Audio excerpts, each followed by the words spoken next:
The fog murder at daybreak hour. The village of St. Mary Mead had awakened to a silence more profound than usual. It was the peculiar quiet that follows a day of celebration, when bunting still drooped from cottage eaves, and the village green bore the faint impressions of trestle tables and dancing feet. The autumn fete had been pronounced a tremendous success by all who mattered. Mrs. Bantry had donated 6 dozen roses from her greenhouse. The vicar's wife had organised the tombola with military precision, and the weather had held fair until the very last guest departed at twilight. Miss Jane Marple had risen early, as was her custom, to inspect her dahlias before the morning dew evaporated. She moved slowly among the flower beds, her soft grey cardigan wrapped against the October chill, her sharp blue eyes noting which blooms required deadheading. She had just begun to contemplate whether her pink giants might win first prize at next month's chrysanthemum show when she heard the most extraordinary sound. It was Mrs. Dewberry's voice, shrill and unmistakable, carrying across the hedgerows with the penetrating quality usually reserved for announcing fire or scandal. "Murder! Oh, dear God in heaven, murder!" Miss Marple straightened with considerable alacrity for a woman of her years. She set down her secateurs with careful deliberation and made her way to the front gate, arriving just as several other villagers emerged from their homes in various states of mourning disarray. Mr. Petherick, the solicitor, appeared in his dressing gown, his sparse hair standing at odd angles. Young Mrs. de Clement from the vicarage came hurrying up the lane, still tying her apron strings. Mrs. Dewberry, the postmistress, stood at the corner where Vicarage Lane met the High Street, her considerable bosom heaving with exertion and distress. Her face had gone the colour of unbaked dough. "It's Miss Grayson," she gasped as the small crowd gathered. "In the church hall. I went to collect the tea urn, as I always do the morning after the fete, and there she was, quite dead, lying by the stage with her head all—" She broke off, pressing a handkerchief to her mouth. "Someone fetch Dr. Haydock," said Miss Marple quietly, but with authority. "And perhaps, Mr. Petherick, you might telephone the police from the vicarage." The solicitor nodded and hurried away, his dressing gown flapping. Miss Marple turned to the small assembly with a gentle but penetrating gaze. "Who saw Miss Grayson last evening?" Several voices spoke at once. Eleanor Grayson had been much in evidence at the fete. How could she not be? She had organised the amateur theatrical that served as the evening's entertainment, a rather ambitious production of scenes from Pride and Prejudice. Miss Grayson had directed, of course, and played Elizabeth Bennet herself, despite being perhaps a decade or two beyond the age the role strictly demanded. She had worn a rather magnificent emerald brooch at her throat, Miss Marple recalled, and had been in particularly high spirits. "She was arguing with Major Carstairs after the performance," offered Miss Weatherby, the village gossip, who never missed an opportunity to share such intelligence. "I distinctly heard raised voices behind the stage curtains." "Nonsense," said Mrs. Bantry, arriving in her tweeds with her usual forthright manner. "Eleanor was perfectly cordial to everyone. I spoke with her myself at 9:30, and she was in excellent humour. She'd just been complimented on her performance by that nephew of hers, Simon, isn't it? The one who's staying at Rose Cottage." Miss Marple absorbed this information with the apparent placidity of a pond accepting raindrops, though her mind worked with considerably more activity beneath the surface. Eleanor Grayson had indeed been in high spirits, perhaps unusually so. There had been something almost triumphant in her manner, something that suggested a person who had recently achieved a significant victory of some kind. Dr. Haydock's elderly motor car came rattling up the lane, and the broad-shouldered physician emerged with his black bag. His face was grave. "Best if you all remain here," he said firmly. "Mrs. Dewberry, perhaps you'd show me the way." But Miss Marple had already begun walking toward the church hall with her characteristic gentle determination. "I believe I should come as well, Doctor. Another pair of eyes, you understand. At my age, one has seen a great deal, and these situations require careful observation." Dr. Haydock knew better than to argue with Miss Marple. Together with Mrs. Dewberry, who had recovered some of her colour and none of her discretion, they approached the church hall. The building stood adjacent to St. Mary's itself, a modest structure of grey stone with tall windows that had witnessed countless parish meetings, jumble sales, and amateur theatricals over the decades. The door stood slightly ajar. Mrs. Dewberry had fled without closing it properly. Inside, the hall retained the festive disorder of the previous evening. Paper streamers drooped from the rafters, folding chairs stood in irregular rows, and the stage at the far end still bore its painted backdrop of a Regency drawing room. Miss Eleanor Grayson lay crumpled at the foot of the stage steps, her Harris tweed skirt spread around her like a collapsed bell. Her silver hair, usually so carefully arranged, had come loose from its pins. The emerald brooch was gone from her collar, and there was a terrible stillness about her that needed no medical confirmation. Dr. Haydock knelt beside the body with professional efficiency, his fingers seeking a pulse he clearly did not expect to find. After a moment, he looked up at Miss Marple with a grim expression. "Dead for several hours, I'd estimate. Sometime after midnight, at the earliest." He gestured to the back of Miss Grayson's head, where the silver hair was matted with something dark. "Blow to the skull. There's blood on the corner of that packing crate." Miss Marple's gaze travelled to the wooden crate in question, which sat near the stage containing properties from the theatrical.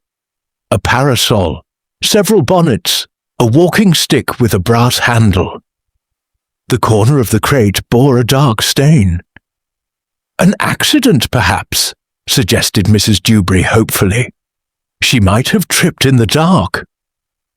But Miss Marple was looking at something else entirely, a small detail that had caught her attention. On the floor, several feet from the body, lay a gentleman's handkerchief, monogrammed with the initials S.G. Inspector Slack arrived from Much Benham within the hour, bringing with him the particular brand of impatient efficiency that had made him both effective and unpopular in equal measure. He was a tall, thin man with a perpetually skeptical expression, and he harbored the unfortunate belief that village investigations were inevitably hampered by interfering elderly ladies.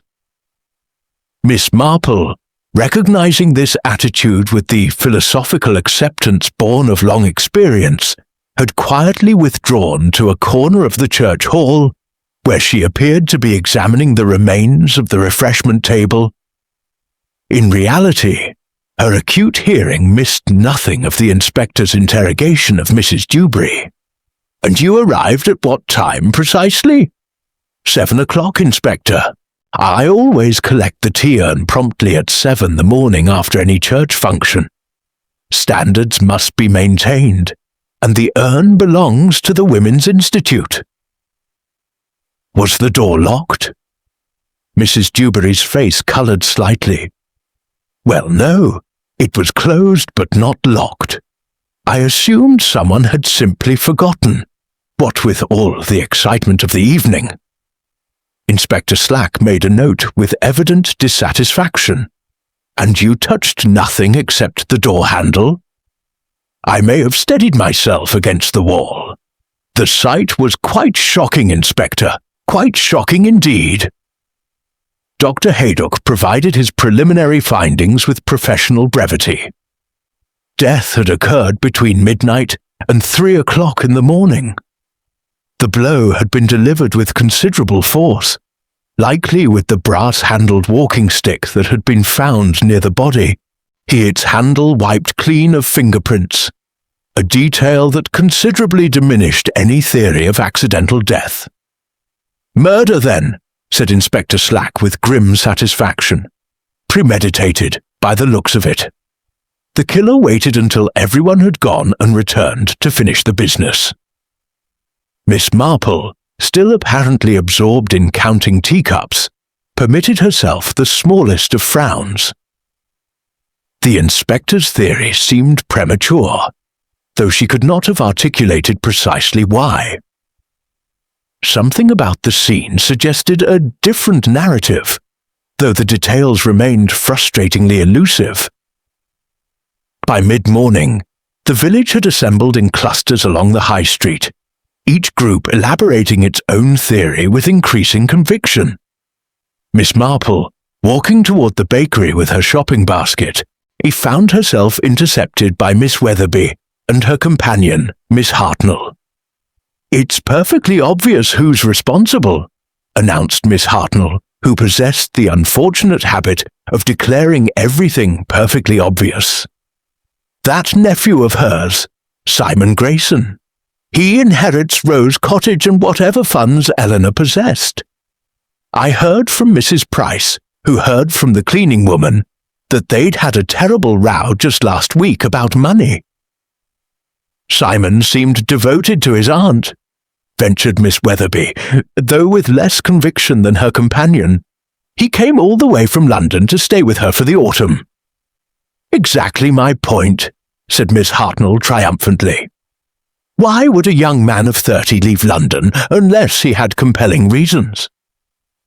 "Financial reasons, I shouldn't wonder." Miss Marple listened with the attentive courtesy she extended to all gossip, recognizing it as the lifeblood of village investigation.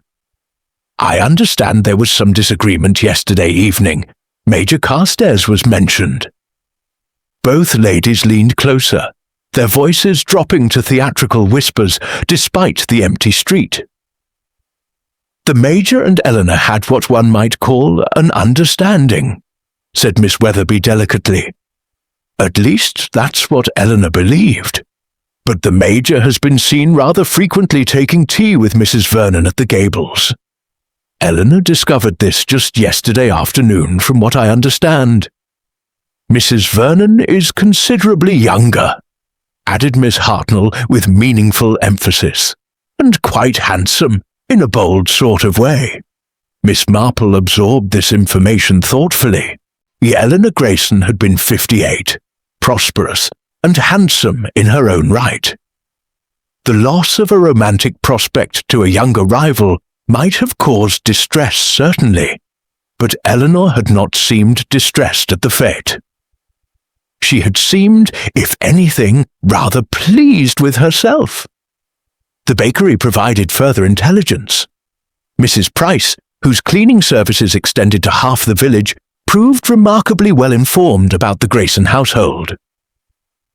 "Miss Eleanor had come into money recently," she confided while wrapping Miss Marple's loaf, "an investment that had paid off handsomely, or so I gathered from correspondence I couldn't help but notice while dusting the escritoire. She'd been in quite a state about something in her past catching up with her, but lately she'd been positively gay. Just this week, and she told me she was planning significant changes." "What sort of changes?" asked Miss Marple mildly. Mrs. Price lowered her voice. "She was planning to dismiss Mr. Simon. I heard them arguing Thursday last. She told him his allowance would cease and he must make his own way in the world. Used quite sharp language, she did. Said she'd discovered something that changed everything." By tea time, Miss Marple had gathered a considerable harvest of information. She sat in her chintz-covered armchair, her knitting needles clicking rhythmically as her mind arranged and rearranged the pieces of the puzzle. Cherry, her devoted maid, brought in the tea tray with an expression that suggested burning curiosity barely contained. "They've arrested Mr. Simon, miss," Cherry announced, unable to restrain herself. "Inspector Slack found that handkerchief, and the one with his initials." Mr. Simon admitted he'd returned to the church hall near midnight, said he'd forgotten his cigarette case. Claims he saw his aunt alive and well, but who's to believe him? Miss Marple poured her tea with steady hands. "And what does Mr. Simon say about the handkerchief?" "Says he has no idea how it got there. Says he had it in his pocket all evening, and it must have fallen out. But the inspector says that's exactly what a guilty man would claim." "Dear me," murmured Miss Marple. "How very unfortunate for Mr. Simon." But her tone suggested something other than conviction in the young man's guilt. She was thinking about the emerald brooch that had vanished, about Eleanor Grayson's triumphant manner, and about the curious fact that the walking stick had been wiped clean of fingerprints. An innocent man, interrupted in a moment of passion, would hardly have had the presence of mind for such careful elimination of evidence. "No," thought Miss Marple, clicking her needles steadily. This murder had been planned, but perhaps not in the way Inspector Slack imagined. Miss Marple had always maintained that a proper understanding of any situation required a thorough knowledge of the people involved. It was this conviction that led her, on the afternoon following Simon Grayson's arrest, to call upon Mrs. Bantry at Gossington Hall. Mrs. Bantry received her in the morning room, where autumn sunlight filtered through tall windows onto comfortable chintz furniture. She was a sensible woman with a direct manner that Miss Marple had always appreciated. "Jane, how good of you to come. This dreadful business has quite upset the entire village. I can hardly believe Simon Grayson capable of such violence. I've known the boy since he was in short trousers." "That is precisely why I've come," said Miss Marple, accepting a cup of tea. "You've known the family far longer than most of us. Eleanor moved to St. Mary Mead only 5 years ago, I believe. 6, actually. She took Rose Cottage after her brother died, Simon's father. The family had money from manufacturing, though I believe most of it was lost in some unfortunate investments years ago. Eleanor was quite proud, you know. She'd worked as a private secretary for many years to maintain her independence." "And Simon?" Mrs. Bantry's expression grew thoughtful. "A pleasant enough young man, though perhaps lacking in direction. He studied law, but never completed his articles. Eleanor supported him, rather against her better judgment, I suspect. She once told me that Simon reminded her too much of his father. Charming, but unreliable." Miss Marple set down her teacup with careful precision. "I understand Eleanor had been employed by someone quite prominent before her retirement. Lord Egerton, the industrialist. She was with him for nearly 20 years, until his death 3 years ago. She spoke of it rarely, but I gathered she'd been privy to a great many confidential matters. Lord Egerton trusted her implicitly." This information settled into place in Miss Marple's mind, like a puzzle piece finding its proper position. How very interesting! And had Eleanor maintained any connections with that household after Lord Egerton's death? I couldn't say with certainty, though I do recall her mentioning correspondence with Lady Egerton, the widow, you know, who married again quite soon after, a Mr. Vernon, I believe. They moved somewhere in the home counties. Miss Marple's needles, which had been clicking steadily throughout the conversation, paused for the briefest moment. "Vernon, did you say? Would that be the same family as Mrs. Vernon at the Gables?" "Why, yes. I believe Mrs. Vernon is Lady Egerton's daughter from her first marriage. She arrived in St. Mary Mead only this summer, rented the Gables for 6 months, though she's been rather mysterious about her reasons for leaving London. The picture was beginning to acquire additional dimensions. Miss Marple resumed her knitting, her expression serene, though her mind worked with considerably more activity. Eleanor Grayson had possessed knowledge from her years as Lord Egerton's secretary. Eleanor had recently come into money. And Eleanor had been, according to Mrs. Price, in quite a state about something in her past catching up with her, before becoming suddenly gay and planning significant changes. After leaving Gossington Hall, Miss Marple directed her steps toward the village post office, where Mrs. Dewberry presided over both the mail and the telephone exchange with equal authority. The postmistress, still considerably shaken by her discovery of the body, welcomed the opportunity for conversation. Such a shock, Miss Marple, such a dreadful shock. And to think I'd spoken to Miss Grayson only the previous afternoon when she came to send her telegram. A telegram? Miss Marple's tone remained mild, merely politely interested. Mrs. Dewberry leaned across the counter, her voice dropping. To London. I couldn't help but notice the address. It was to a firm of solicitors in Lincoln's Inn. Quite urgent, she said. And she made a trunk call as well. To the same number. She was in the telephone box for nearly 20 minutes. How very curious. And did she seem distressed? Quite the opposite. When she emerged, she was smiling. She said something rather odd, that certain people would finally receive their just rewards. I assumed she meant the theatrical performance that evening, but now I wonder. Miss Marple wondered as well. She wondered a great deal as she made her way home through the lengthening shadows of late afternoon. A telegram to London solicitors, a telephone conversation of considerable duration, and Eleanor's subsequent good humour all suggested a woman who had achieved something significant, or was about to. At home, Miss Marple settled into her chair and reached not for her knitting, but for writing paper. She composed a brief letter to her nephew Raymond, who practiced law in London and maintained connections throughout the legal community. Her inquiries were delicate but specific.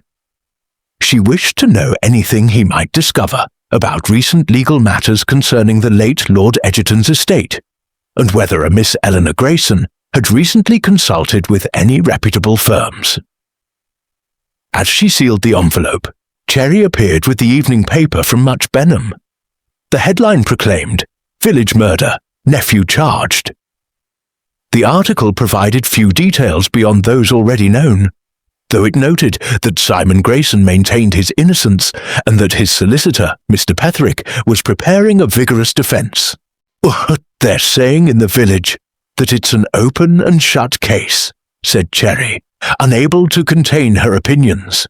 Mr. Simon needed money, Miss Eleanor refused him, and he lost his temper. The handkerchief proves he was there. "Perhaps," said Miss Marple softly, "though I find myself troubled by the emerald brooch." "The one that's missing, miss?" "Precisely. If Simon had killed his aunt in a moment of rage, would he have had the presence of mind to steal her jewellery? And if he had, why take only the brooch and leave her rings? She wore quite a valuable sapphire, I noticed." Cherry's eyes widened. "I hadn't thought of that, miss." "No," said Miss Marple gently, "and I suspect Inspector Slack hasn't either. But someone did think of it. Someone who wanted that particular brooch very badly indeed." She turned to the window, where dusk was settling over the village like a soft grey blanket. Somewhere among these familiar houses and gardens walked a person who had planned murder with considerable care, who had allowed suspicion to fall upon an innocent man, and who believed themselves quite safe. Miss Marple had encountered such people before, in various guises and circumstances. Human nature, she had long ago concluded, repeated itself with remarkable consistency. The patterns were always there for those who knew how to recognize them.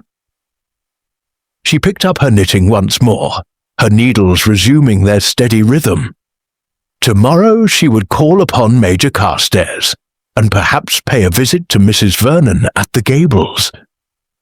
There were still many threads to untangle before the pattern became clear, but she was beginning to see the shape of it, emerging gradually like a photograph in developing solution. Major Carstairs resided in a trim cottage on the far side of the village green, distinguished by its precisely maintained hedges and a garden that bore the unmistakable stamp of military discipline. Miss Marple arrived at 10:30 the following morning, carrying a basket containing a jar of her famous quince jelly, a social lubricant that had proven invaluable over the years. The Major himself answered the door, a vigorous man in his early 60s, with a bristling moustache and the upright bearing of his former profession. His welcome, however, lacked its usual heartiness. "Miss Marple, good of you to call. Come in, come in." The sitting room was furnished with regimental photographs and various military memorabilia, and the Major gestured to a chair with somewhat less than his customary assurance, and Miss Marple noted that he looked as though he had slept poorly. "I've brought you some quince jelly, Major. I remembered you mentioning how fond you were of it." Very kind indeed." He accepted the jar with distracted courtesy. "Terrible business about Eleanor, simply terrible. The inspector was here yesterday, asking the most extraordinary questions." "I understand you spoke with Miss Grayson during the fete," said Miss Marple gently. "It must be distressing to know those were perhaps among her final conversations." The Major's weathered face coloured slightly. "Yes, well, we had words, I'm afraid. Not my finest hour. The inspector made rather too much of it, in my opinion." "Words about what, if I may ask?" Major Carstairs rose and paced to the window, his hands clasped behind his back. For a long moment he stood silent, struggling with some internal debate. Finally, he turned. "You'll hear it from others if not from me. Eleanor had discovered, that is, she had formed the impression, that my attentions had wandered elsewhere. She was quite angry about it, made several rather cutting remarks about constancy and honour." "To Mrs. Vernon, I understand." "Confound village gossip," said the Major, though without real heat. "Yes, I've taken tea with Mrs. Vernon on several occasions. She's an intelligent woman, well-travelled, and rather isolated here without society. There was nothing improper in it."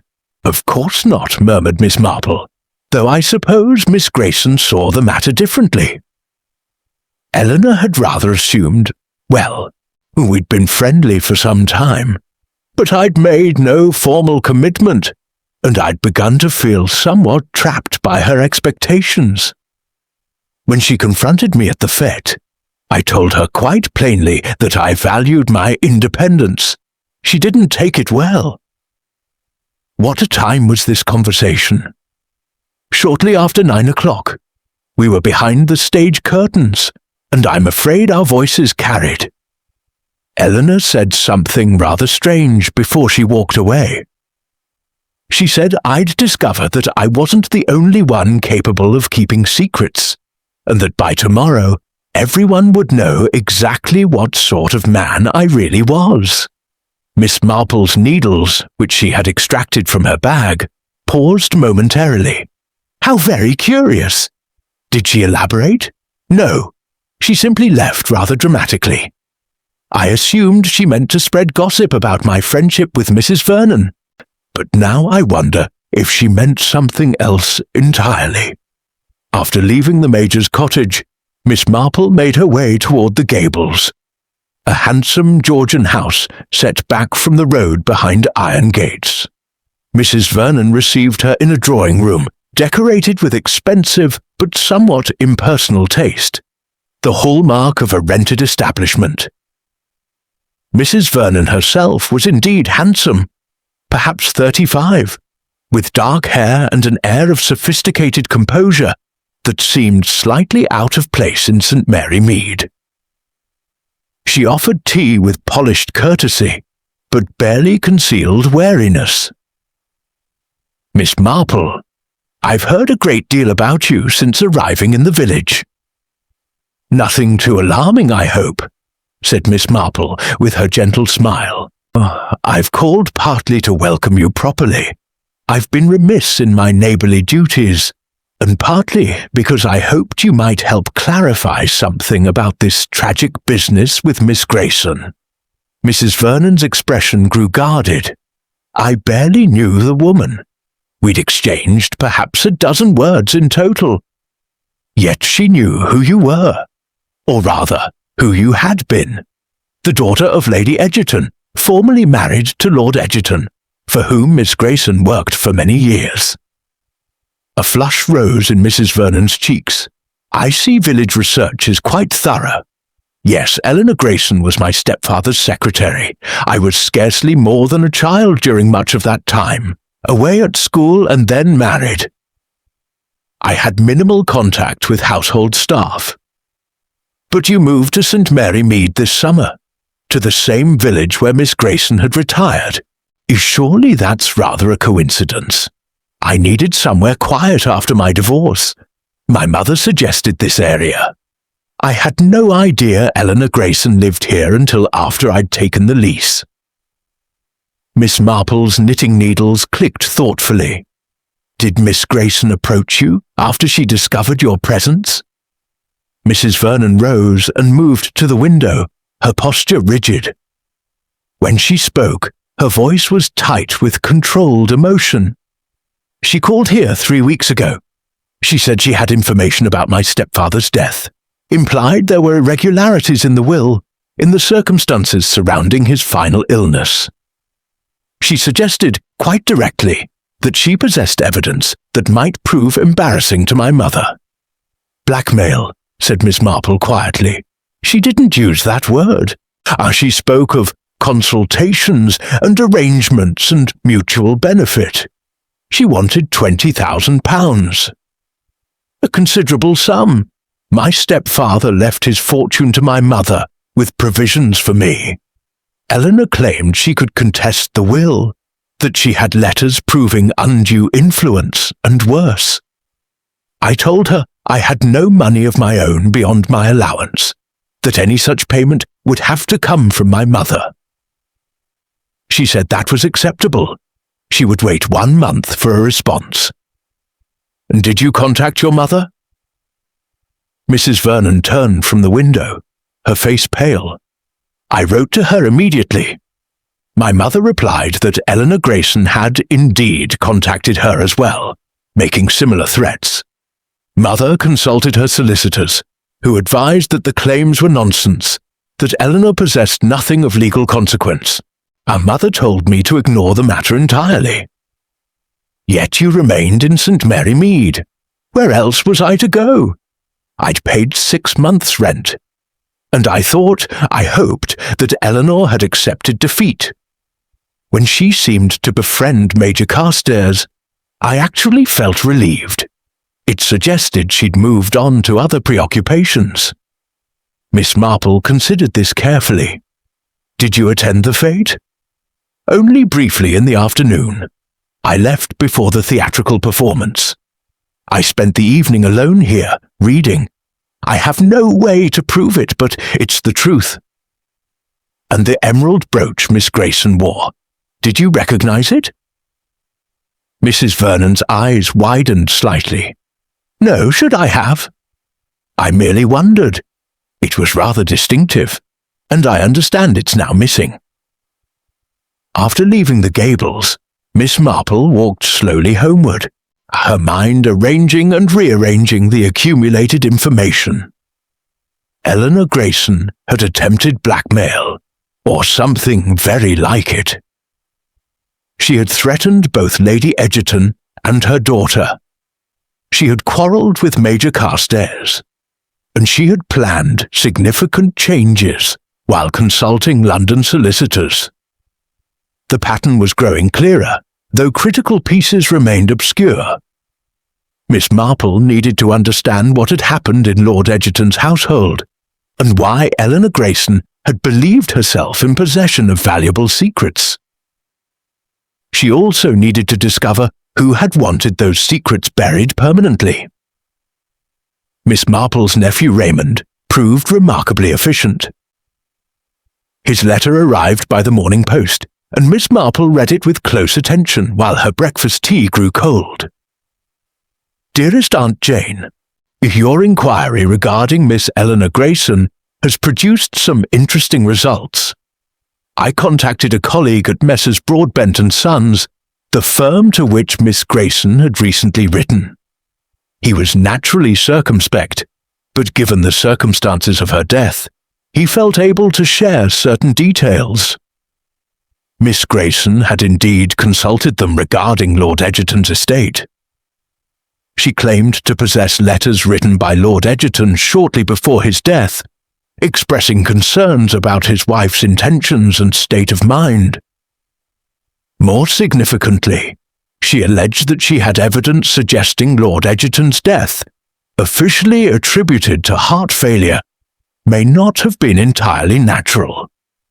The solicitors were sceptical, as Lord Egerton's death had been attended by his personal physician, and no questions were raised at the time. However, Miss Grayson insisted she was prepared to take her evidence to the authorities, unless Lady Egerton agreed to a substantial financial settlement. She spoke of justice and restitution, though my colleague suspected the motive was primarily pecuniary. As to the emerald brooch you mentioned, I made inquiries through another channel. A piece matching your description featured in an inventory of Lord Egerton's possessions, a Victorian emerald and diamond brooch that Lord Egerton had given his first wife. It was listed among items that should have been in the estate, but were noted as missing after Lord Egerton's death. Lady Egerton claimed no knowledge of its whereabouts. I hope this information proves useful. Do take care, Aunt Jane. Murder investigations are best left to the police. Your affectionate nephew, Raymond. Miss Marple folded the letter with decisive movements. The emerald brooch had belonged to Lord Egerton's first wife, Mrs. Vernon's mother. Eleanor Grayson had worn it publicly at the fete, a declaration of possession that must have been visible to anyone who knew its history. A dangerous game indeed.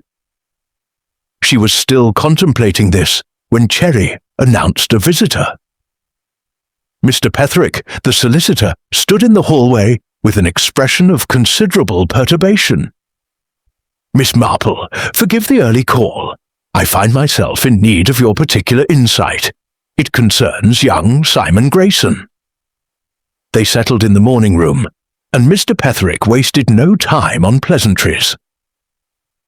I've been reviewing Simon's case, and I must confess to serious doubts about the prosecution's theory. As Simon admits to returning to the church hall near midnight, he'd left his cigarette case behind. He claims his aunt was alive when he arrived, that they spoke briefly, and that he left again within 10 minutes. Yet Inspector Slack doesn't believe him. The inspector believes Simon argued with his aunt, struck her with the walking stick in a fit of rage, and then attempted to stage the scene to suggest a later time of death. The handkerchief, of course, places him at the scene. What does Simon say about the handkerchief? Mr. Petherick sighed. He has no clear recollection. He thinks it may have been in his coat pocket, but he's uncertain. He admits his memory of the evening is somewhat hazy. He'd had several glasses of wine during the theatrical performance. And what did he and his aunt discuss during this midnight conversation? That's the peculiar part. Simon says his aunt seemed almost elated. She told him she'd come into money, that she would be able to give him a proper allowance after all.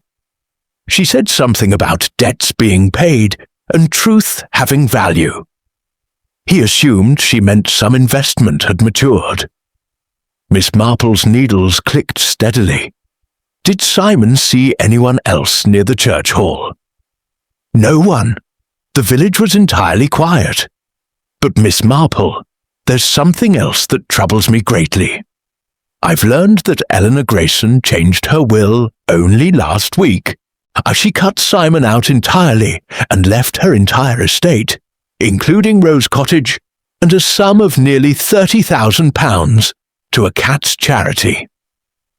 £30,000? Miss Marple's surprise was genuine.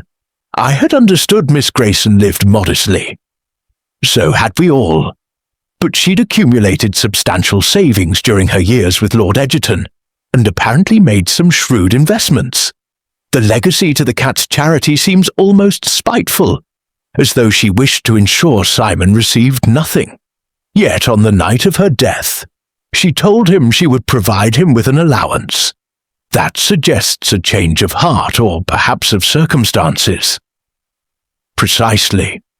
If she'd truly come into additional money, enough to be generous, then her death becomes even more suspicious. If someone knew about that money and wanted to prevent her from disposing of it.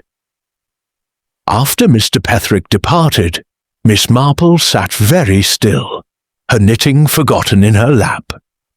The picture was becoming clearer, though certain elements remained stubbornly out of focus. Eleanor Grayson had possessed the emerald brooch, stolen or somehow acquired from Lord Egerton's estate.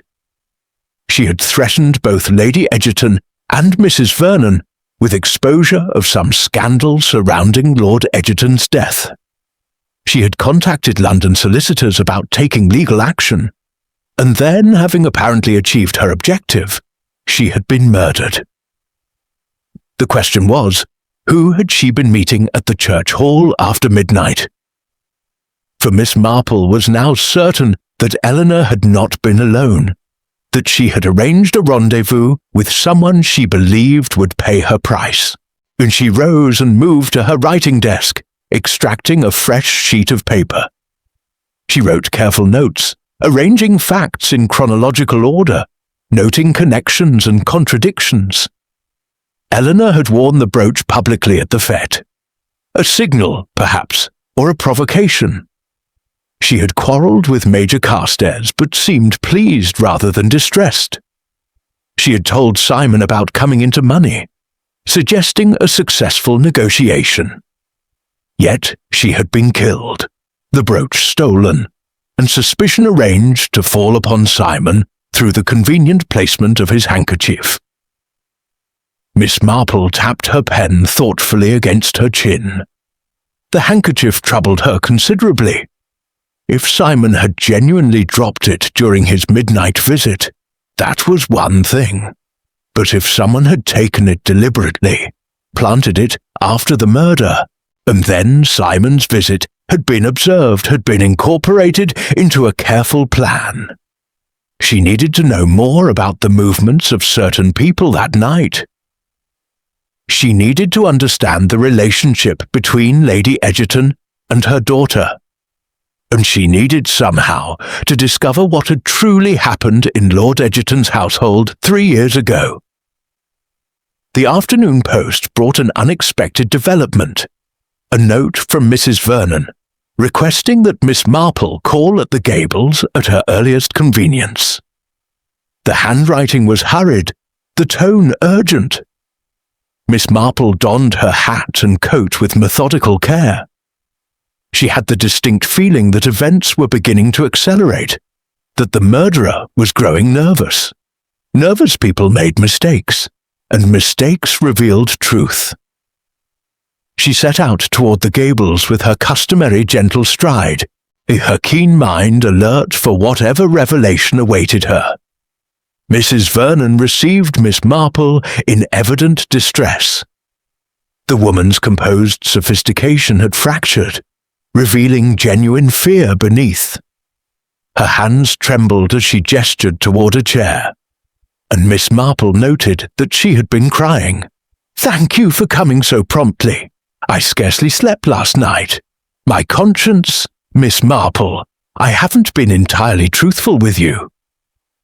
"I suspected as much," said Miss Marple gently. "Perhaps you'd better tell me everything now." Mrs. Vernon sank into a chair, twisting a handkerchief between her fingers. "When Eleanor Grayson first approached me about the money, I was angry and frightened. I did write to my mother, as I told you, but I also went to see Eleanor myself. The evening of the fete, after I'd told you, I left early." "That was a lie." "What time did you go to see her?" "After the theatrical performance, around 10 o'clock.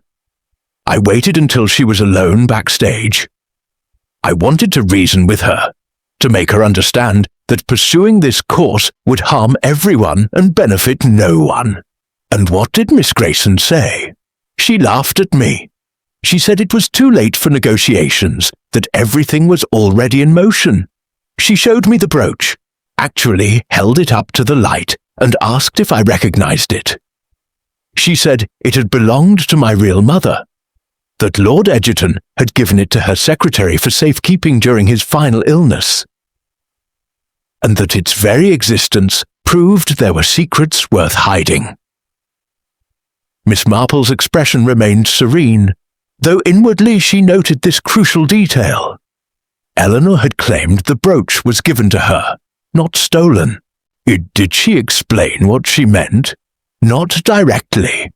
She spoke in riddles, saying that deathbed gifts revealed true intentions, that wills could be contested when evidence of impaired judgment existed.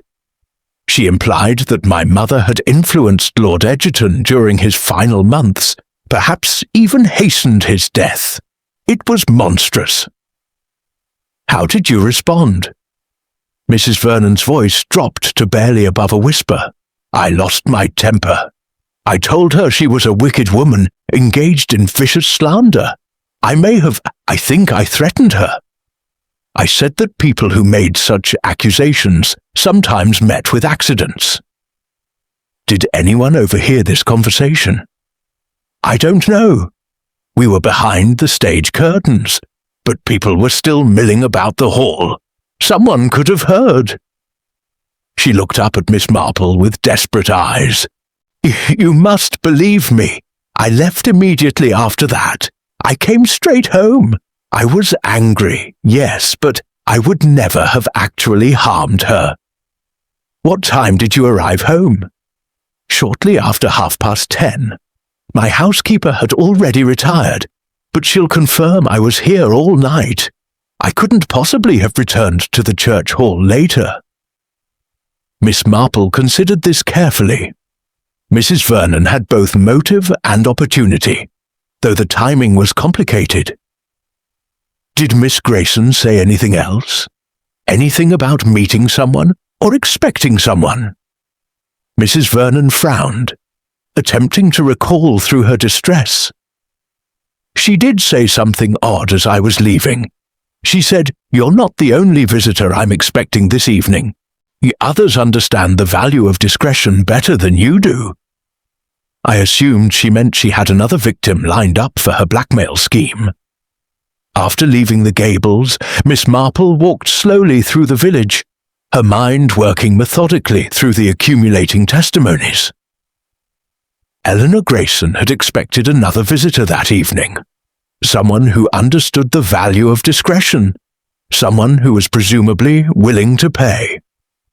The most obvious candidate was Lady Egerton herself.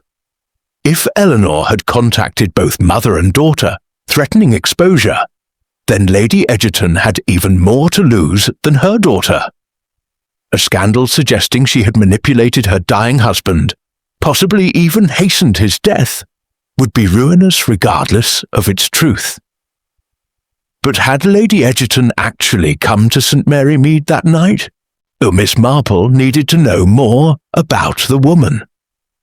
She decided her next call should be upon Dr. Haydock, who had connections throughout the medical community and might know something of Lord Egerton's final illness. She found the doctor in his surgery, completing his afternoon notes. He greeted her with the gruff affection of long acquaintance. "Miss Marple, come to check my detective work, have you? I assure you my medical findings were sound. I have no doubt of it, Doctor. But I wondered if you might remember Lord Egerton's death 3 years ago.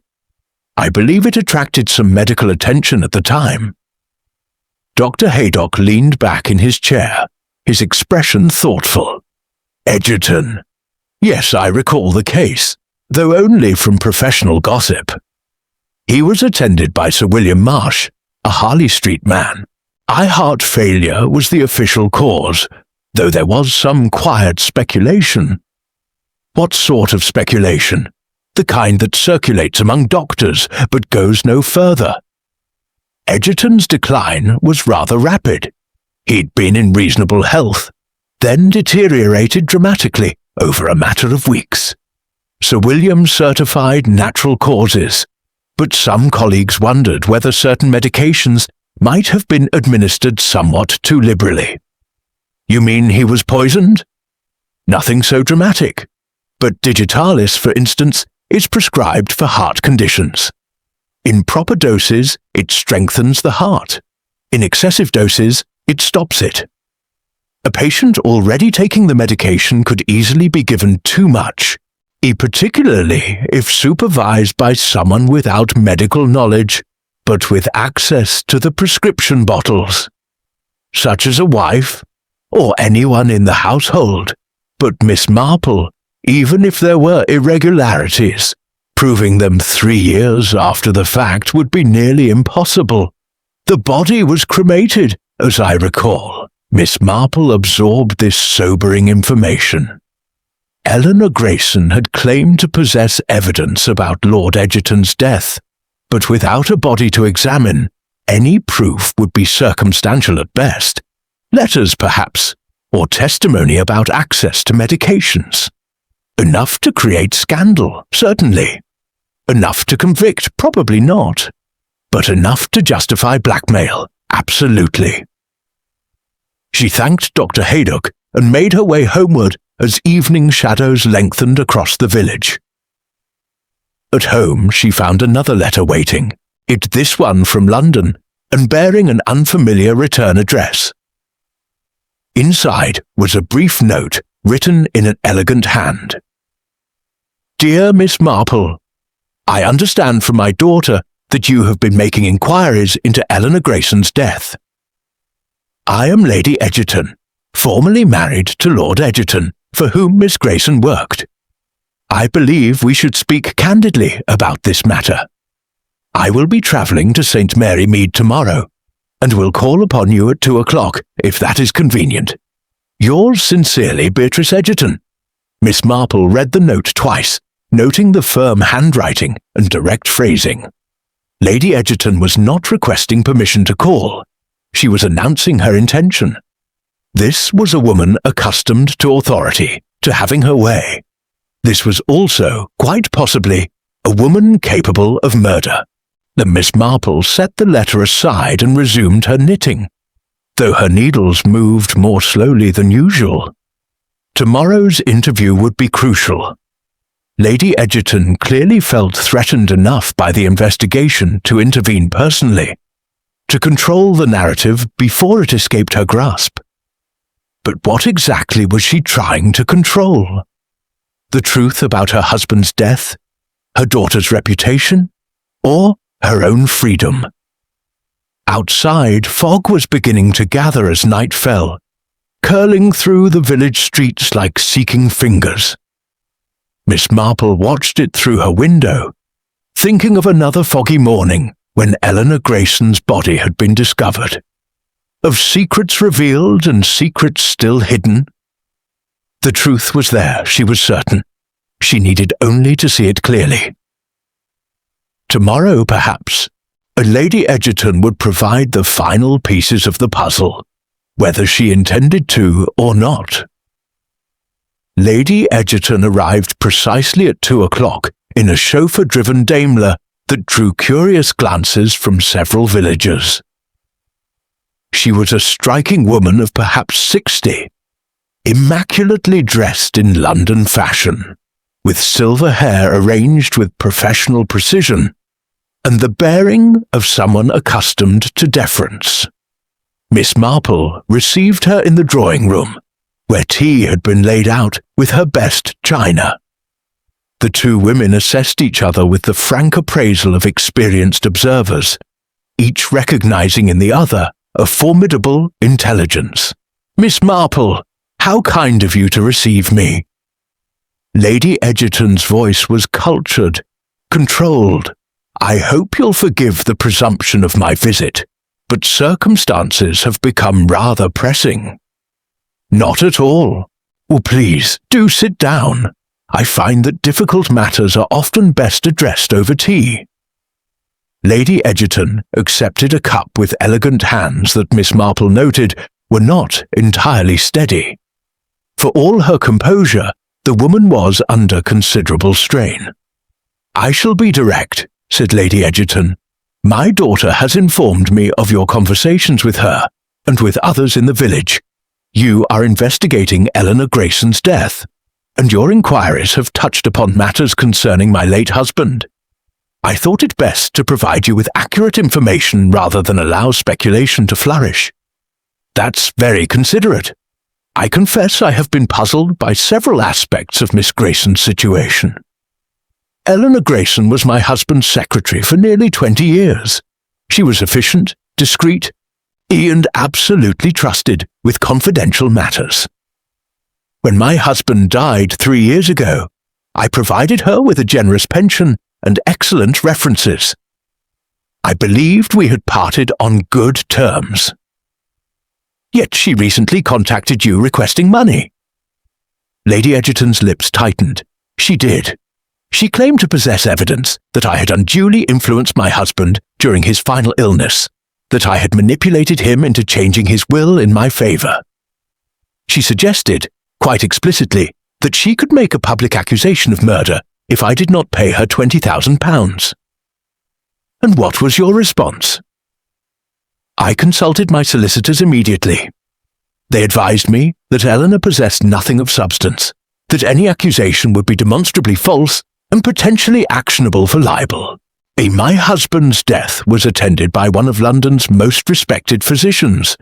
There was a proper death certificate. The will was executed months before his death, when he was in perfect health. Eleanor's claims were fantasy. Yet she seemed confident enough to make threats. Lady Egerton set down her teacup with controlled precision. Eleanor was delusional. My husband had shown her kindness, had trusted her with private matters, and I believe she had developed an unhealthy attachment to him. After his death, she seemed unable to accept that her position had ended. She wrote to me several times suggesting that my husband had made her promises, had intended provisions for her beyond the pension I provided. The emerald brooch, for instance. A flicker of something, anger, fear, passed across Lady Egerton's face. Ah, yes, the brooch, as that belonged to my husband's first wife. It should have passed to my stepdaughter, but it was missing after my husband's death. I assumed it had been mislaid, or perhaps stolen by some opportunistic servant. When my daughter wrote to me that Eleanor had worn it publicly at the village fete, I realized what must have happened. You believe Miss Grayson stole it? What else am I to think? She claimed my husband gave it to her, which is absurd. Why would he give his secretary a valuable piece that rightfully belonged to his daughter? No, Eleanor took it, probably during his final illness when the household was in disorder, and then fabricated a story to justify her theft.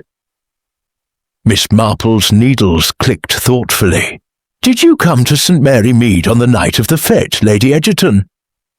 The question hung in the air between them. Lady Egerton's face remained composed, but her hands gripped her handbag with sudden force. "I did not. I was in London, at my home in Belgrave Square. My butler and staff can attest to that. I dined at home that evening and retired early. I learned of Eleanor's death only the following afternoon when my daughter telephoned." "I see. And you have no idea who might have wanted Miss Grayson dead?" "I imagine she had cultivated numerous enemies through her blackmail schemes. My daughter and I were merely two victims among possibly many. Eleanor was clearly desperate for money. Perhaps she threatened the wrong person, someone less patient than myself." After Lady Egerton departed, leaving behind a faint scent of expensive perfume, Miss Marple sat very still, reviewing every word of the conversation. The woman had been poised, prepared, her story carefully constructed. Yet something rang false. Cherry appeared to clear the tea things, her eyes bright with curiosity. "That was Lady Egerton herself, wasn't it, miss? Ever so grand. Indeed. Cherry, you have family in London, don't you? A cousin who works in service?" "Yes, miss. Cousin Gladys is parlour-maid to a family in Kensington." "Do you think Gladys might make some discreet inquiries for me? I need to know whether Lady Egerton was truly at her Belgrave Square residence on the night of October 15th. Cherry's eyes widened with understanding. "I'll write to her tonight, miss. Gladys knows ever so many servants. They all gossip together on their days out." Miss Marple nodded approval. Servants knew everything that happened in a household, and their networks of information were remarkably efficient. If Lady Egerton had left London that night, someone would have noticed. She turned her attention to the evening paper, which Mr. Petherick had left earlier. Simon Grayson's case was proceeding to trial, despite Mr. Petherick's protests. The evidence Inspector Slack maintained was overwhelming: motive, opportunity, and the physical evidence of the handkerchief. But Miss Marple was increasingly certain that Simon was innocent, that he had been deliberately framed. The question was, by whom and how? She retrieved her notes and spread them across the table, studying the timeline she had constructed. Eleanor Grayson had quarrelled with Major Carstairs at 9 o'clock. Mrs. Vernon had confronted her at 10. Simon had visited near midnight and found her alive. Dr. Haydock estimated death between midnight and 3 o'clock, as someone had arrived after Simon left. Someone Eleanor had been expecting. Someone she believed would pay her price. That person had killed her, stolen the brooch, and carefully planted Simon's handkerchief to direct suspicion away from themselves. Who had possessed both the motive and the opportunity? Mrs. Vernon claimed to have been home, but with no one to verify it after her housekeeper retired. Lady Egerton claimed to have been in London, but servants could be bribed or deceived. Major Carstairs had been angry with Eleanor, but would he commit murder over a romantic disappointment? And there was still the question of exactly what Eleanor had known about Lord Egerton's death. Was there genuine evidence of wrongdoing, or had Eleanor been bluffing, hoping to extract money through baseless threats? Miss Marple rose and moved to the window. Fog was gathering again, as it had every evening this week. In the distance, she could see lights from the church hall, where the tragedy had unfolded. Somewhere in this village walked a murderer who believed themselves safe, who thought that Simon's arrest had closed the matter. But Miss Marple had observed a crucial detail that everyone else had missed. A small inconsistency that suggested the truth lay in a direction no one was looking.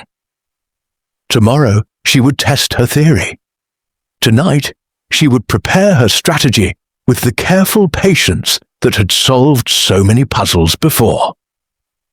The fog pressed against the windows, and Miss Marple's needles clicked steadily in the lamplight. Miss Marple spent the morning in her garden, ostensibly tending to her chrysanthemums, but in reality observing the comings and goings along the high street. She had learned long ago that valuable information often emerged from simply watching the ordinary rhythms of village life. At 10:30, she witnessed Mrs. Vernon departing in a hired motor car, luggage strapped to the roof. Miss Weatherby, who happened to be passing, stopped at Miss Marple's gate with obvious excitement. "Mrs. Vernon is leaving, giving up the lease on the Gables 3 months early. Her housekeeper told the butcher's boy that she's returning to London immediately. Most suspicious, don't you think? Or perhaps simply sensible," said Miss Marple mildly. "The poor woman has been subjected to considerable gossip and police questioning, and one can hardly blame her for seeking more congenial surroundings." Yet, as she watched the motor car disappear around the corner, Miss Marple felt a stirring of unease. People who fled were either guilty or frightened, and frightened people sometimes possess dangerous knowledge. She was considering this when Mr. Petherick arrived, his expression grave. "Miss Marple, I've just come from interviewing Simon Grayson again. Something he mentioned has been troubling me considerably, and I hoped you might help clarify its significance." They settled in the morning room, and Mr. Petherick extracted his notes. Simon has been trying to remember every detail of that night.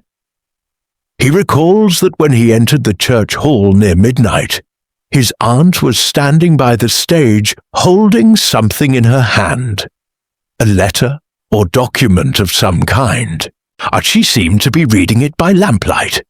When she saw him, she folded it quickly and placed it in her handbag. Did he ask what it was? No. He assumed it was related to her theatrical duties, a script or program notes. But Miss Marple, when Eleanor's body was found, her handbag was discovered beside her, and it contained nothing unusual, no letter, no document of significance. Miss Marple's needles paused. "Are you certain?" "I've reviewed the police inventory myself. The handbag contained the usual items, a compact handkerchief, coins, keys, no papers except a shopping list, and a receipt from the post office."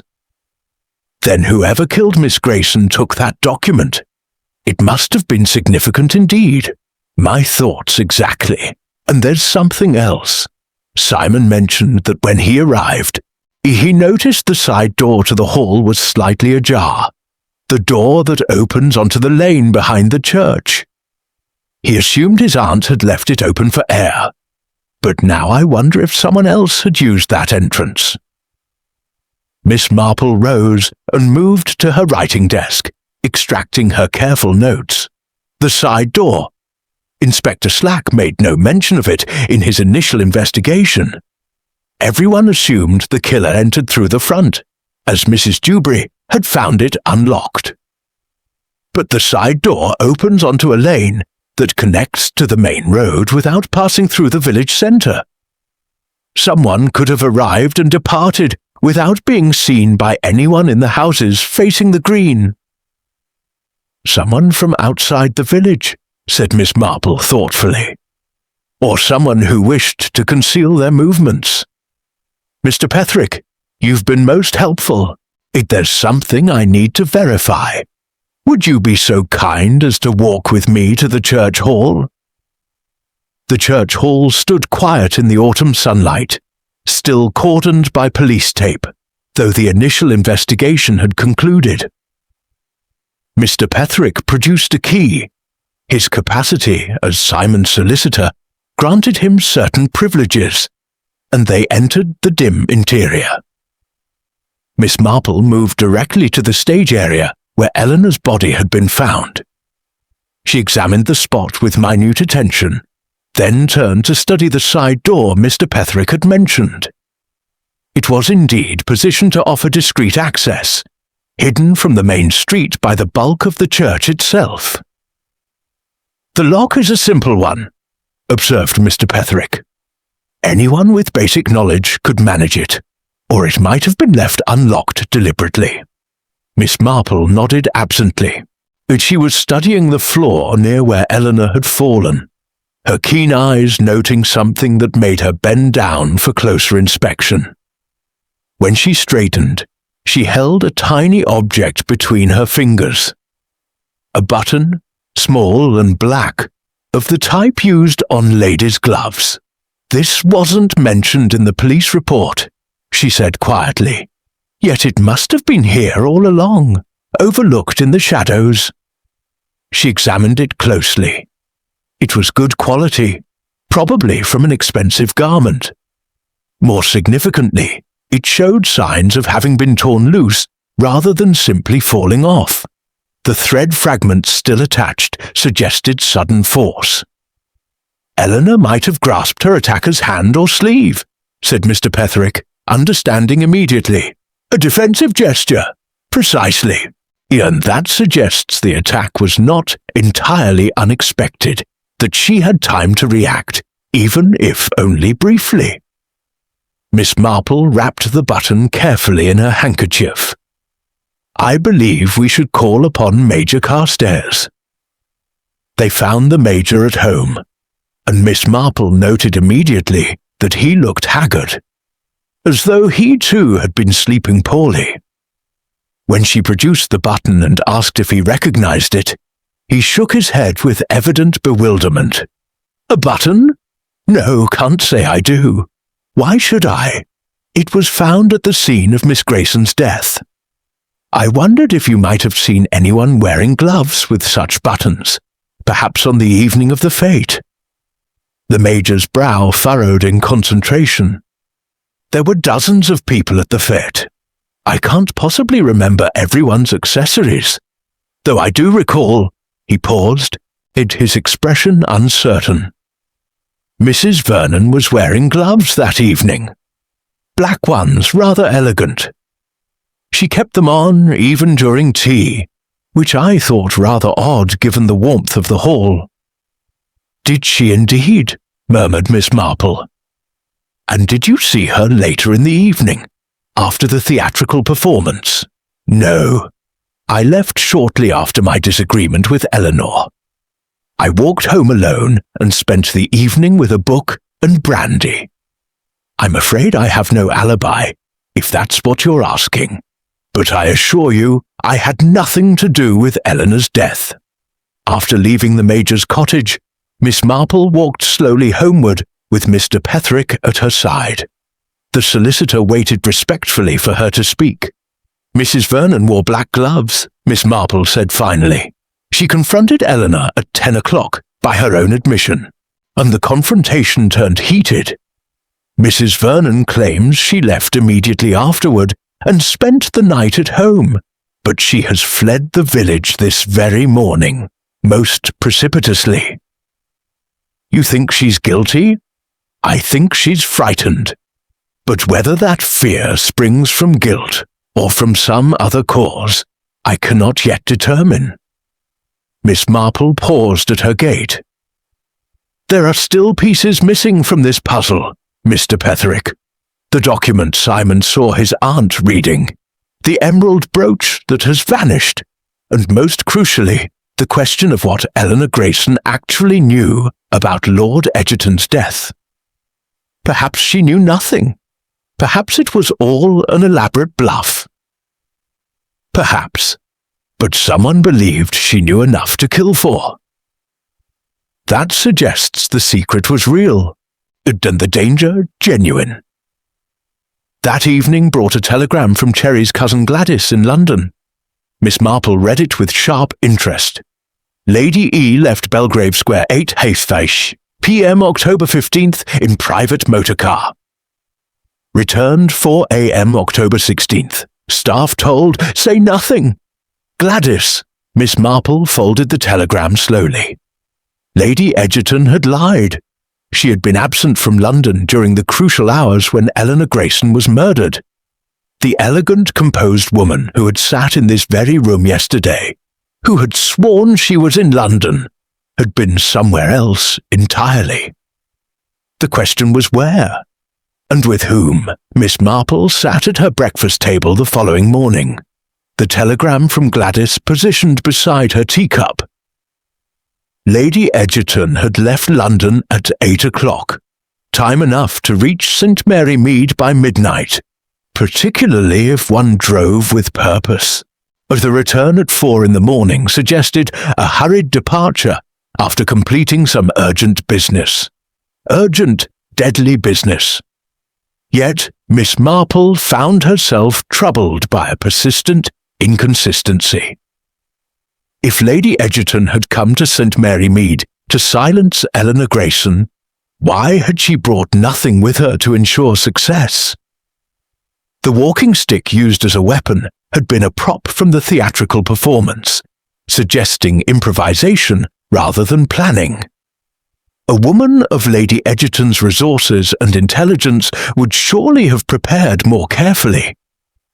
Unless, of course, she had come intending to pay rather than to kill, and the situation had escalated beyond her control. Miss Marple was contemplating this when Dr. Haydock arrived unexpectedly, his expression unusually animated. Miss Marple, I've had a most interesting conversation with Sir William Marsh, Lord Egerton's physician. I took the liberty of telephoning him last night about the circumstances of Egerton's death. He was reluctant at first, but when I mentioned Eleanor Grayson's murder, he became quite forthcoming. Do sit down, Doctor. This sounds most significant. Dr. Haydock settled himself with the air of a man bearing important news. Sir William confirmed what I suspected.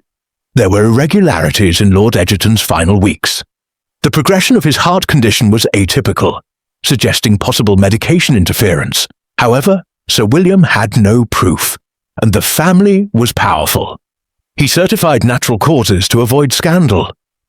Did he suspect Lady Egerton? Not her directly.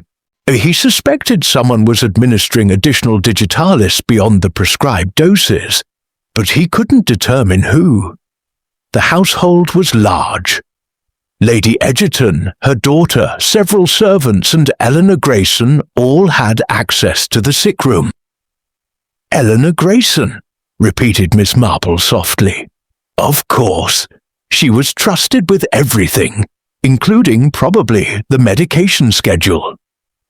Exactly. Sir William said Eleanor was extraordinarily devoted to Lord Egerton. She practically lived at his bedside during those final weeks.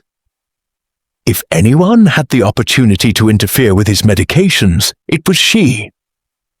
Miss Marple's needles began clicking with renewed energy as understanding crystallized. Dr. Haydock, what if we've been looking at this entirely backward? What if Eleanor Grayson wasn't blackmailing Lady Egerton because Lady Egerton had killed Lord Egerton? What if Eleanor was blackmailing her because Eleanor herself had killed him? The doctor's eyes widened. Good God, you think Eleanor murdered her employer? Consider the facts. Eleanor was devoted to Lord Egerton, perhaps excessively so. She had access to his medications. When he died, she received only a modest pension, while Lady Egerton inherited everything. Eleanor might have believed Lord Egerton had promised her more, that he had been influenced against her.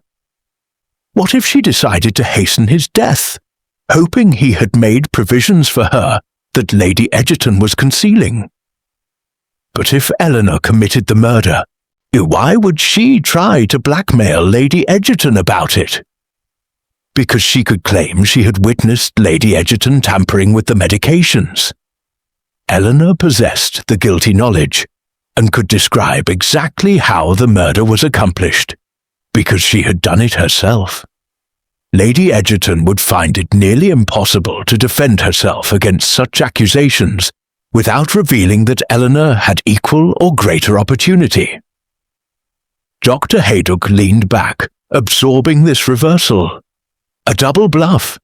Eleanor kills Lord Egerton, then threatens to expose Lady Egerton for the crime Eleanor herself committed. Diabolically clever. And the emerald brooch supports this theory. If Lord Egerton actually gave it to Eleanor during his final illness, perhaps as thanks for her devoted care, then Lady Egerton would have seen it as evidence of undue influence. Eleanor wearing it publicly at the fete was a declaration. I was the one he truly valued, not you. But this means Lady Egerton had even more reason to want Eleanor dead. If Eleanor had evidence about the digitalis, even if Eleanor was the actual murderer, Lady Egerton could still be implicated as an accessory or face devastating scandal. Miss Marple nodded slowly. Which brings us back to Lady Egerton's whereabouts on the night of the murder. She came to St. Mary Mead, of that I'm now certain. But did she come alone? What do you mean? Mrs. Vernon has fled rather precipitously. That button found at the scene likely came from her gloves. Both women had motive. Both had opportunity. What if they acted together? A mother protecting her fortune, a daughter protecting her inheritance. Dr. Haydock whistled softly. Conspiracy between them. It would explain much, but how do you prove it? Miss Marple set down her knitting with quiet determination. I believe it's time to set a small trap, Doctor. Would you be willing to assist me? Within the hour, Miss Marple had composed 2 carefully worded letters. The first went to Mrs. Vernon in London, care of her mother's Belgrave Square address. Dear Mrs. Vernon, I have discovered evidence that definitively proves Eleanor Grayson's accusations about your stepfather's death were entirely accurate. This evidence is currently in a safe location. However, I believe you are innocent of Miss Grayson's murder and was coerced into silence. If you will meet me at the church hall in St. Mary Mead tomorrow evening at 9 o'clock, I will share this evidence with you and help establish your innocence. Most sincerely, Jane Marple. The second letter went directly to Lady Egerton. Dear Lady Egerton, I have obtained proof that you were in St. Mary Mead on the night of Eleanor Grayson's murder. I have also discovered what Eleanor knew about your husband's death. I believe these matters can be resolved discreetly without police involvement, to everyone's benefit. Please meet me at the church hall tomorrow evening at 9 o'clock to discuss a mutually satisfactory arrangement. Yours truly, Jane Marple. Dr. Haydock read both letters with growing alarm. Miss Marple, this is dangerous. You're making yourself bait. Precisely. Oh, the murderer has been controlled thus far because no one has posed a direct threat. But now, I'm claiming to possess evidence and offering opportunities. Payment to Lady Egerton, exoneration to Mrs. Vernon. One or both will come, and in coming will reveal themselves, and if they come intending violence. Miss Marple smiled her gentle smile. That's where you come in, Doctor. You and Inspector Slack will be concealed in the hall. The vicar has agreed to let us use it, and Mr. Petherick will also be present. We shall finally see the truth revealed. You're assuming they'll confess under pressure. I'm assuming they'll believe I possess evidence I don't actually have. Guilty consciences are remarkably powerful, Doctor. When confronted with the prospect of exposure, people often reveal far more than they intend. After Dr. Haydock departed to make arrangements with Inspector Slack, Miss Marple sat alone with her thoughts. She was taking a calculated risk, she knew. But Simon Grayson faced trial for a murder he didn't commit, and the real killer walked free, believing themselves safe. tomorrow evening would bring resolution, one way or another. The following evening arrived with the same thick fog that had blanketed St. Mary Mead on the morning Eleanor Grayson's body was discovered. Miss Marple regarded it as almost providential. The atmosphere would concentrate everyone's attention, create a sense of isolation and vulnerability. She arrived at the church hall at 8:30, accompanied by Dr. Haydock. Inspector Slack was already present, positioned behind the stage curtains with a clear view of the main floor. Mr. Petherick waited in the small vestry, prepared to serve as witness to whatever transpired. "You're certain about this, Miss Marple?" Inspector Slack had been sceptical of her plan, but Dr. Haydock had convinced him that her methods, however unorthodox, produced results. "Quite certain, Inspector. Though I confess I'm not entirely sure which of our invited guests will appear, or whether both might come." Miss Marple positioned herself near the stage, in almost the exact spot where Eleanor Grayson had died. She had arranged a small table with a lamp, and beside it she placed her handbag prominently, suggesting documents within. The stage was set. At 9:05, the side door, the one that opened onto the lane, creaked open. A figure emerged from the fog, elegant even in the dim light. Lady Egerton. She wore a dark travelling coat and gloves, black leather gloves that might once have had small black buttons. Her face was composed but pale, and her eyes fixed immediately on Miss Marple. "Miss Marple, I received your letter. I must say I find your methods rather theatrical. The setting seemed appropriate, given that Miss Grayson died here. Please do come in properly. There's no need to lurk in doorways." Lady Egerton advanced into the hall, her movements controlled. "You claim to have evidence.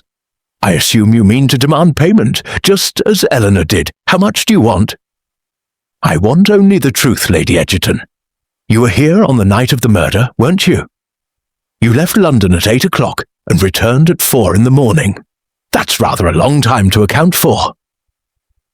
Lady Egerton's facade cracked slightly. "Oh, your intelligence is impressive. Yes, I came here. Eleanor had sent me a telegram demanding immediate payment, or she would go to the newspapers. I drove down intending to reason with her, to make her understand that her accusations were baseless. But they weren't baseless, were they? Something did happen during your husband's final illness, something that gave Eleanor leverage over you." Before Lady Egerton could respond, the front door opened. Mrs. Vernon entered, breathless and agitated. She stopped abruptly upon seeing her mother. "Mother, what are you doing here?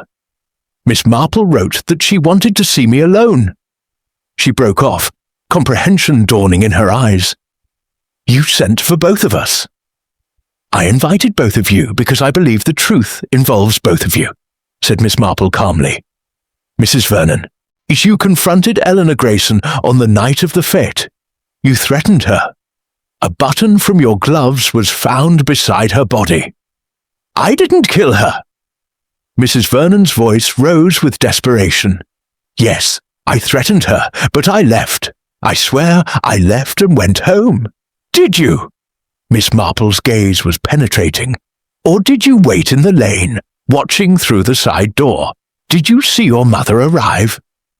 Mrs. Vernon's face crumbled. I did wait. I was frightened, angry. I saw Mother's car arrive just before midnight. I saw her enter the hall. I heard them arguing." Lady Egerton turned sharply to her daughter. "You were there. I saw you strike her mother." The words burst from Mrs. Vernon like a confession too long contained. "I saw Eleanor take out that document, waving it at you.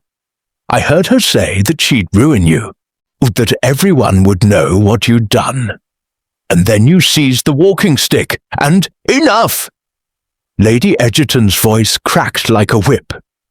"You understand nothing, nothing!" Miss Marple's voice cut through the tension, quiet but authoritative. "Then perhaps you should explain, Lady Egerton. What was on that document? What did Eleanor Grayson know?" For a long moment, Lady Egerton stood rigid, her hands clenched. Then, as if a spring had broken inside her, she sagged slightly and moved to a chair. "Eleanor knew that my husband was dying. The heart condition was genuine. He had perhaps 6 months remaining, in increasing pain and debility. But she also knew that someone was hastening the process, adding additional digitalis to his prescribed doses. And that someone was Eleanor herself," said Miss Marple quietly. Lady Egerton's head snapped up. "How did you— Yes, Eleanor was obsessed with my husband. She had been his secretary for 20 years, devoted beyond all reason. She believed he would leave her something substantial in his will, that he valued her above everyone, including me. But he didn't. No. His will left everything to me, with provisions for my daughter. Eleanor received only the pension due any long-serving employee. When she learned this, after his death, she was devastated. She convinced herself that I had influenced him, that he had intended more for her, but I had manipulated him." Mrs. Vernon spoke, her voice barely above a whisper. "But why would Eleanor kill him if she thought he was going to provide for her?" "Because she discovered the truth earlier than she'd thought," said Lady Egerton heavily. "Or she found a draft of the will among his papers 2 weeks before his death. She realized she would receive nothing. In her twisted logic, she decided that if she hastened his death, she could claim afterward that I had done it. She would possess all the guilty knowledge, all the medical details, because she had actually committed the murder. She could threaten exposure, demand payment for her silence." "And the document she was reading that night," prompted Miss Marple. "Her insurance policy. A detailed account of how the digitalis was administered, written in her own hand, but phrased as though she had witnessed me doing it. She claimed to have given copies to solicitors, though I suspect that was a lie. She waved it at me that night, demanding £20,000 immediately, or she would go to the authorities at dawn. So you killed her?" Lady Egerton's eyes blazed. "She was a murderer. She poisoned my husband, then tried to blackmail me for a crime she committed. Yes, I struck her. She was laughing at me, mocking me, saying that no one would believe my word against hers. I saw the walking stick there, and I didn't think, I just acted." "And the brooch?" Miss Marple asked softly. "Why take it? It was mine. It belonged to my husband's first wife, my stepdaughter's mother. Eleanor had stolen it, worn it like a trophy. I took it back." Mrs. Vernon had sunk onto a chair, her face in her hands. "Mother, what have you done?" From behind the curtains, Inspector Slack emerged, his face grim. "Lady Egerton, I must ask you to accompany me to the station. You'll be formally charged with the murder of Eleanor Grayson." Lady Egerton rose with dignity intact despite everything. "I understand, Inspector.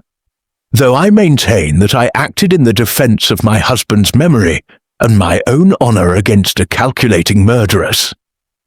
As Inspector Slack led Lady Egerton away, Mrs. Vernon looked at Miss Marple with haunted eyes. "You knew all along, didn't you? That's why you wrote those letters." "I suspected," said Miss Marple gently, "but suspicion is not proof. I needed the truth to emerge naturally." The church hall emptied slowly, leaving Miss Marple alone with Dr. Haydock and Mr. Petherick. The fog pressed against the windows, muffling the sound of Inspector Slack's motor car departing with Lady Egerton. Mrs. Vernon had been escorted home by the vicar, who had appeared with remarkable promptness.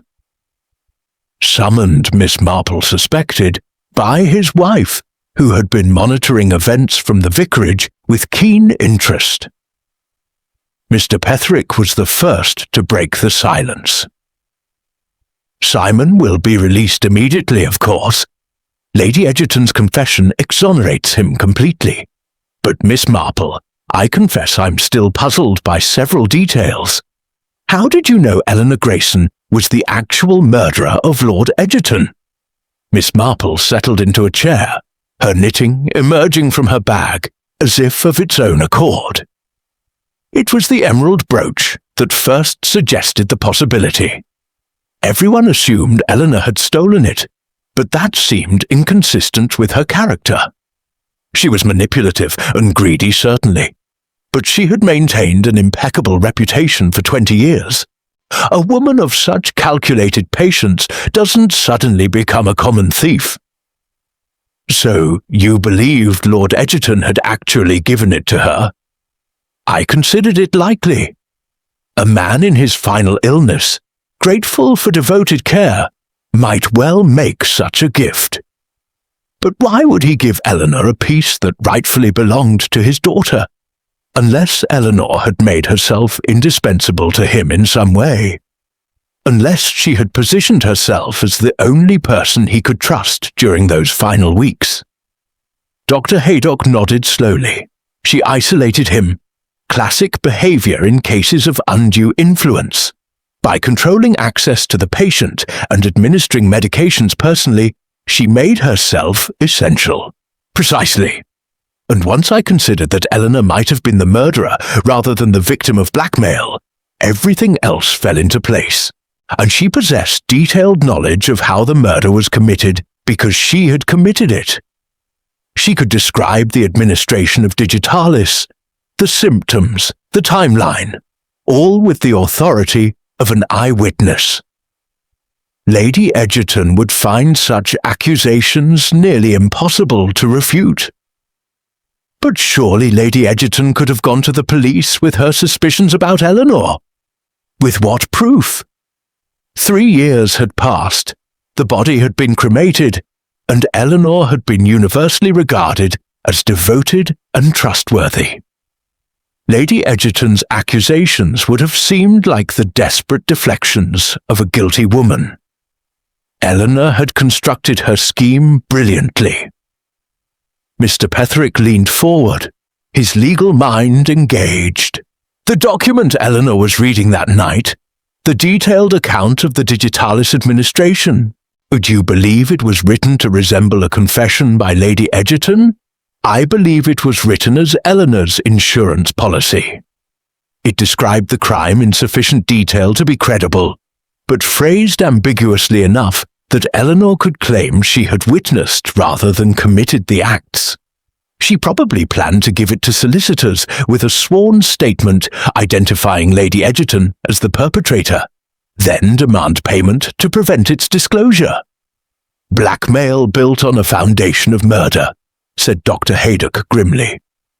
Eleanor Grayson was a far more dangerous woman than anyone realized. Indeed, but she made a critical mistake. She underestimated Lady Egerton's desperation and her capacity for violence when cornered.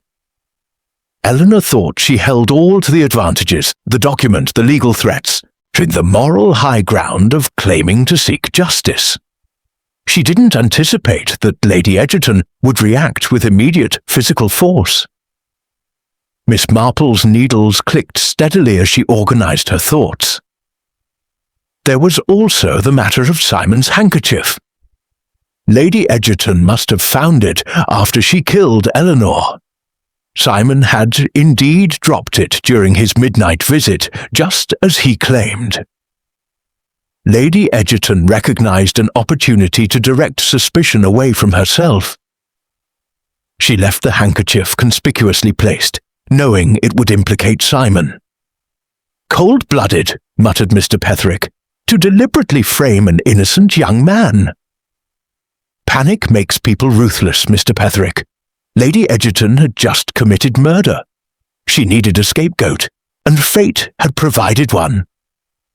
She also took the brooch and the document Eleanor had been reading, eliminating the evidence that connected her to the scene.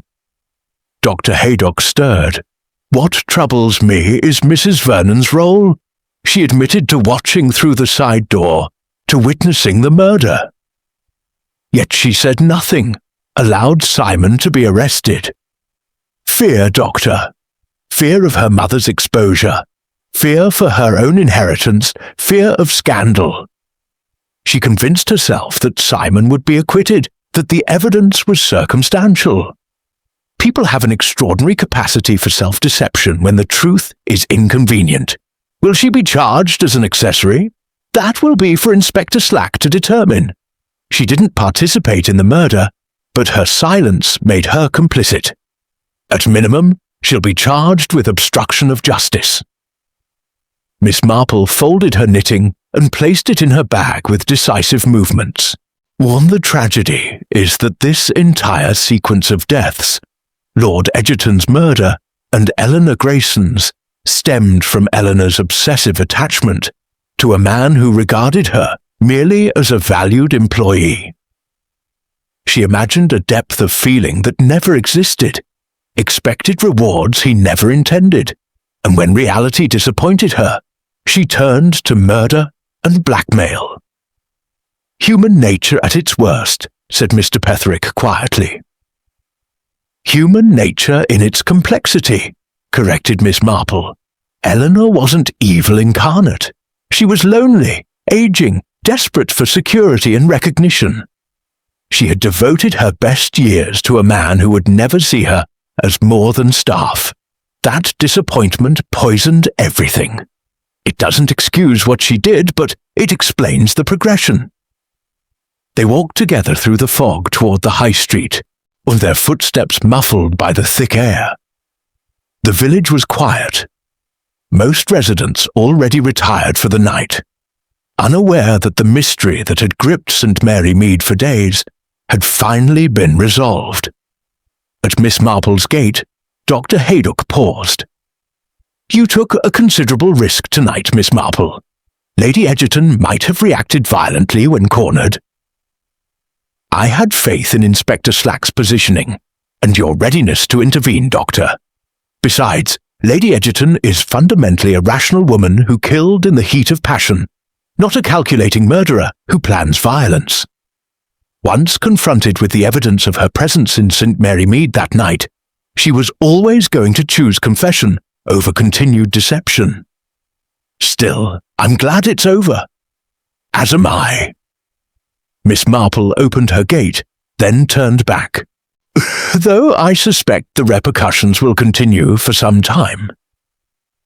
Mrs. Vernon faces prosecution. Simon must rebuild his reputation, and the village will gossip about this for years. Murder is never truly over when it occurs among people who must continue living together. Inside her cottage, Miss Marple prepared her evening tea and settled by the fire. Cherry had left everything arranged with her usual efficiency, and the familiar comfort of home surrounded her like an embrace. She picked up her knitting, her fingers moving with practiced ease, while her mind reviewed the case one final time. Every question had been answered, every detail explained. Justice would be served, imperfect justice perhaps, but justice nonetheless. Tomorrow the village would begin returning to normal. The scandal would fade gradually into local history, becoming another story told at tea parties and parish meetings. Life would resume its ordinary rhythms. But tonight, Miss Marple allowed herself a moment of quiet satisfaction.